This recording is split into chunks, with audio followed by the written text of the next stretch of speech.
Thinking of setting up an IRS installment agreement? Hold on. There's 5 mistakes many people make that ends up costing them big time. In this video, I'm going to cover the top 5 mistakes to avoid when setting up an IRS installment agreement so you can stay out of trouble and save some money.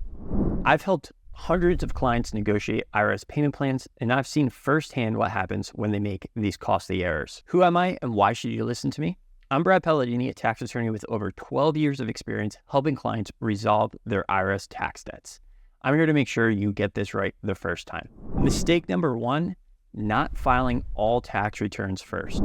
In order to be eligible for an installment agreement, you need to be in current compliance. So this means 2 things. 1, you need to have filed all required returns, and 2, you need to be current on estimated tax payments. So let's break this down one by one. You need to make sure that you have filed all required returns.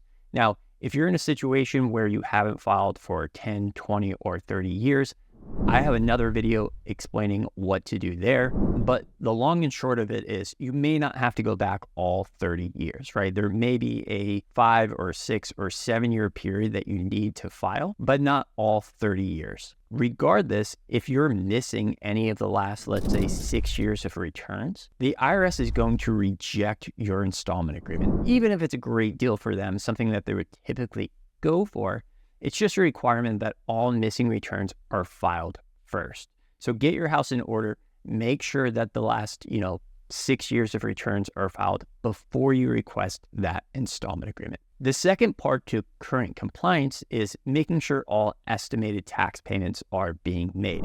And this really comes up when you're self-employed, right? So when you're self-employed, you're not typically getting a paycheck.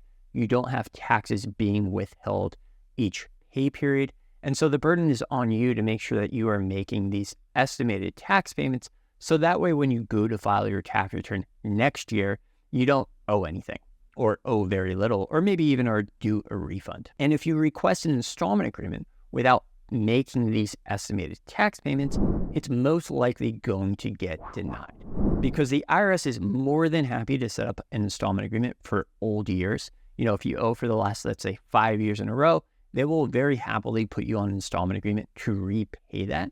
But they want to see that the line has been drawn in the sand, right? That you're not going to continue to stack liabilities year after year, and that going forward, you're not going to continue to add to this debt, to pyramid this debt. Because if you're not making estimated tax payments and you're agreeing to an installment agreement, what you're essentially doing is stealing from the present in order to pay the past, right? So we're in 2024 right now. And let's say that you're not making estimated tax payments and instead you're paying off old stuff. Well, when you go to file the 2024 return in 2025, you're going to have a new liability for 2024, money that should have been used to pay that tax year as you went.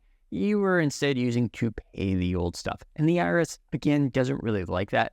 They want to see that line drawn in the sand and make sure that you are compliant going forward before they'll set you up on an installment agreement. Mistake number 2 that I see most commonly is choosing the wrong payment amount. People see a big tax debt and sometimes they just want to pay it off as quickly as possible. And so they set themselves up on a very large monthly payment plan that they really can't afford. What that does is it leads to default of the installment agreement. So if you agree to pay the IRS $2,000 a month to repay your old tax debt, and 1 month, your car breaks down and you have to pay to get that fixed and you don't have the $2,000 and you miss that payment, the IRS will terminate the installment agreement. So our strategy at our firm is always to get taxpayers on the lowest monthly payment plan that the IRS will go for. And we tell clients, look, you can always make additional voluntary payments. If you truly do have enough money left over at the end of the month to pay them extra, go ahead and do that and reduce the penalties and interests that is accruing. But don't set yourself up for failure by agreeing to an amount that you maybe can afford for the next month or 2, but it's really going to be a stretch after that to afford it month over month. Mistake number 3 that we see is ignoring penalties and interest. So people don't typically understand that even if you agree to an installment agreement, agree to a monthly amount with the IRS, interest and penalties are still accruing. The failure to pay penalty is 0.5% a month. Interest rate, it changes quarterly. Lately been around 8-9%. It depends on the federal interest rate.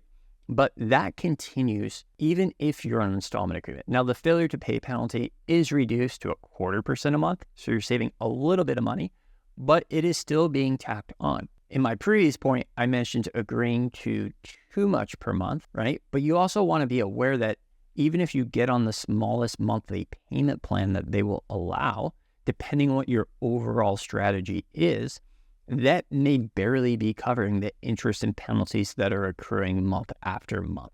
So keep in mind, whatever installment agreement you do agree to, interest and penalties are going to continue to pile up. Mistake number 4 that we see, missing payments. So the IRS will typically offer direct debit installment agreements. What that means is you agree to allow the IRS to deduct from your bank account whatever the monthly installment amount is. So let's say it's $500 a month. You authorize the IRS to withdraw $500 a month on whatever day of the month you choose, any day between the 1st of the month and the 28th of the month. And the IRS will debit that from your account. You just have to make sure that the money is in your bank account. Some people don't want to do a direct debit installment agreement. They don't want to give the IRS their banking information. Well, news for you, the IRS already has access to that information. It is no secret where you bank with, right? So if the IRS wants to reach in there and take your money, they will do so. There's no hiding it from them. But the direct debit installment agreement is just a set it and forget it kind of thing, where all you have to do is make sure there's enough money in there every month and the IRS will deduct it from your account. If you try making the installment agreement payment every month yourself, typically I've found people will forget, right? They'll be on vacation and they forget to log in and make the payment online, or they send the check and the IRS takes forever to cash checks these days. And that can lead to a default of the installment agreement, where the IRS will terminate whatever agreement that you made with them, and you have to renegotiate the entire thing again. So our preference is to set people up on the direct debit installment agreement. Again, we're not giving them any information that they don't already have, and it just avoids the possibility of you forgetting to make the payment on your own. Mistake number 5 when setting up installment agreements, not understanding how national and local standards work. So if you are trying to set up a negotiated agreement with the IRS, basically you're trying to prove to them that, hey, I only have enough money at the end of the day to pay you $200 a month. That's all I can afford. You're going to be required to provide a financial statement. That financial statement is going to list your income, and it's also going to list your expenses. But the IRS just doesn't take all of the expenses that you've listed. The IRS publishes national and local standards that provide guidance on what is a reasonable expense for a particular category. So for instance, housing and utilities.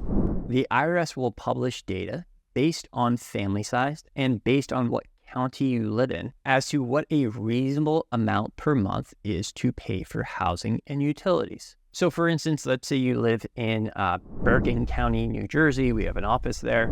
The national standard for a family of 3 might be $3,500. I don't know what it is offhand. Again, it changes by family size and by location, and they periodically update it. So you kind of have to look it up. Let's say it's, $3,500 a month, just to pick a nice round figure, but you're actually paying $4,500 a month for housing and utilities. Depending on the situation, the IRS may cap your expense at $3,500 a month, meaning that even though you're actually paying $4,500 a month, the IRS will calculate the installment agreement amount as if you were only paying $3,500 a month. And this can lead to pretty drastic consequences. A few years ago, we had a client come to us who had tried to negotiate their own installment agreement with the IRS revenue officer that was assigned to his case. He already provided all of his income and expenses, and the IRS came back to him and said, "Thank you for doing that. We want you to pay $17,000 a month."